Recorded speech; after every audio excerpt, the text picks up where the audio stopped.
nin adduun joogo maxaa aragti ku laaban adanaha inta badan waxa uu ka qisoodaa waxyaabaha ugu waaweyn uu la kulmo waxa uu akhristo ama waxa looga sheekeeyo tanina waxaanu dhihi karnaa inay tahay midda ugu miisaanka weyn ee saddex xaalad aynu ka soo sheekaynay oo ay tahay inta badan alaaba inaanu ka qisoonno waxyaabaha aanu la kulanno tanina waa midda bulshaweynta Soomaaliyeed anigaba aan wada qiri karno marka aanu eegno xaaladda ama musiibada ku habsatay shacabka Soomaaliyeed ama dadweynaha Soomaaliyeed iyo waliba Soomaaliya dadkayga Soomaaliyeed waxaanu dhihi karnaa inay yihiin dadka ugu tirada yar ee qaliilka caalamka ee ugu nasiibka badan haddana marka la eego qaabka yihiin isku jinsiga isku diinta ama isku dhaqankaba ay u yihiin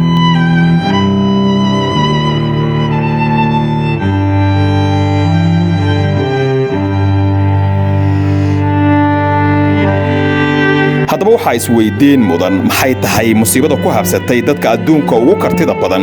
ugu bilicda wanaagsan kuna nool mid ka mid ah waddanka adduunka ugu qiimaha badan Soomaaliya ka soo koob Soomaali badan ayaa waxa ay ku nool yihiin daafaha caalamka qof kasta oo Soomaaliyeedna waxa uu doonayaa in waddanka uu ku nool yahay uu ku helo ammaan iyo nolol wanaagsan kaba sii darane waxa uu doonayaa shakhsigaasi in waddanka uu ku nool yahay uu ku helo doorasho nabdoon oo xaq iyo xalaal ah sanadkii la soo dhaafay waxa lagu qiyaasaa in caalamka ay ka dhacday qiyaas ahaan ilaa iyo 50 doorasho guud waxaana Soomaalida damada jaanibta ku nool ay u sacabatumayeen musharaxiinta isleeyihiin waxa idin gaarsiinayaan horumar tusaale ahaan waxay dhahaan Trump waa nacab waa nacas Bidenna waa fariid una naxariis badan yahay waxay u hoggaansamaan hanaanka doorasho isleeyihiin waxaad ku helaysaan nolol wanaagsan waxayna si xor ah ay u doortaan shakhsiga isleeyihiin wuxuu idin horseedayaa horumar waliba waxaa la dhahaa goorta Soomaalida ay joogaan heer caalami ah waxay yihiin dadka ugu anshaxa wanaagsan waxayna noqdaan dantood garad goorta ay timaado doorasho qaran inay ka dhacdo waddanka ay ku nool yihiin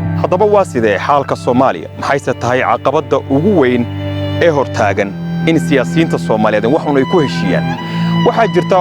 oo aan arintan u soo qaadan karnaa mahmaa Soomaaliyeed caan ah oo oranaysa garid laba nin kama wada qosliso taasoo uga jeedo in siyaasiyiinta Soomaaliyeed ay mar walba iskhilaafaan ama ay isqaqabsi ay arintooda ay ku dambayso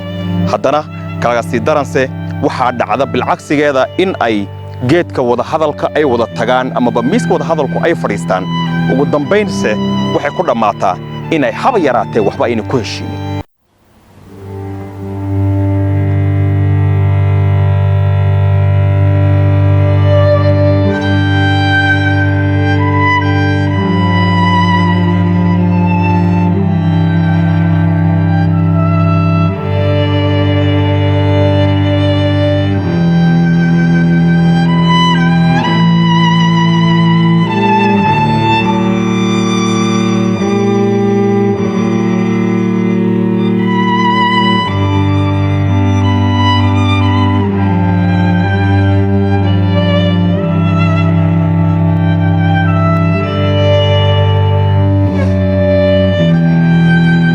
heshiisyada sida caadiga dunida ooga dhaco ee miradhalka noqda kama dhigno in labada dhinac ee ishayo ay wada saxan yihiin waxay ka dhigan tahay in dhinac isagoo wax uu xeerinaya inuu guuldarro u qaato tanaasul uu sameeyo ama badacad kharaar u liqo waxaan la hadlayaa aabbahay hooyada Soomaaliyeed waxaad jeclaan lahaydeen in carruurtiinnu ay hesho waxbarasho heer sare ah shaqo fiican iyo nolol wanaagsan balse taasi dhici mayso inta aad wax ku qiimeynaysid ama aad ku xeerinaysid qabiil aadna siyaasiga u taageeraysid sida naadiyada kubadda cagta ee adduunka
waa nasiib darro inaannu ogaanno in Soomaaliya ay leedahay siyaasiyiin balse aysan lahayn hogaamiyeyaal. Doorasho si u dhacdo waxaa loo baahan yahay jawi nabdoon, nidaam maamul iyo mid isgaarsiin, bilays carbisan iyo hannaan garsooro hufan iyo weliba guddi doorasho oo madax bannaan kaasi oo xor ka ah maamul markaasi xilka hayo amaba dhammaan asxaab siyaasadeed gabi ahaanba ka madax bannaan. Si ay doorasho uga dhacdo waddankayga Soomaaliya waa in qaybaha kala gedisan ee siyaasadda Soomaaliya ay ku heshiiyaan hannaan doorasho oo dhab ah,